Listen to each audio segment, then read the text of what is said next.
The Kips Decorator Show House in Palm Beach is a magical mansion decorated from designers' wildest dreams.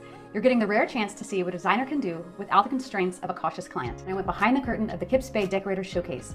I learned why they risk up to $200,000 of their own money to decorate one room that exists for only 1 month. Founded in 1973 as a fundraiser for the Kips Boys and Girls Club in Manhattan, the Kips Decorator Show House has grown into one of the most influential design incubators in the country. The Palm Beach edition, launched in 2017, is now the highest attended between New York, Palm Beach, and Dallas, and last year it got 17,000 visitors. Designers have to apply to a committee, and up to 30 are chosen, assigned rooms, and then given 6 to 8 weeks to transform an empty house into a design fantasy. They invest $50,000 to $200,000 of their own money, not including borrowed pieces or sponsor contributions, and the space is open to ticket holders for just 1 month. But first, they need a house.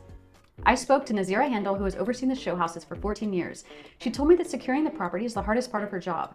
In past years, she's called realtors, and when that didn't work, she placed a public call for submissions and once secured a house within 30 minutes of publishing it. This year, for the first time, it's 2 houses across the street from each other and owned by the same person. Once the house is secure, the designers are notified, assigned rooms, and the clock starts. Kitchens and baths must function, outdoor bars must work, permanent changes must be approved. Designers coordinate with sponsors, fabricators, and trades, all while juggling paying clients. And when installation begins, they're given a 4-hour window to move furniture into their space. There is no extension.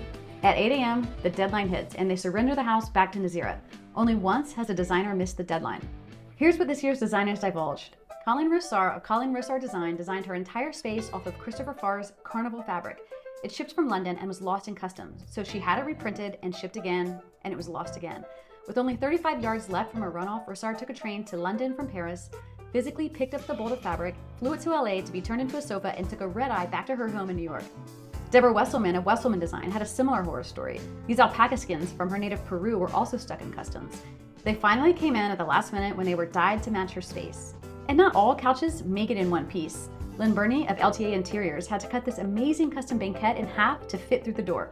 It totally paid off.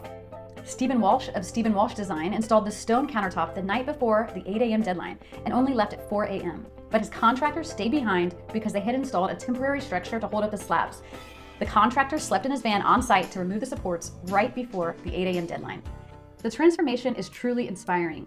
Don't go into the house if you don't want to spontaneously redecorate or start a new home project. You can buy tickets to tour it during the day, or for a closer look after hours, you can rent it out for 2 hours for 74 of your closest friends for $15,000.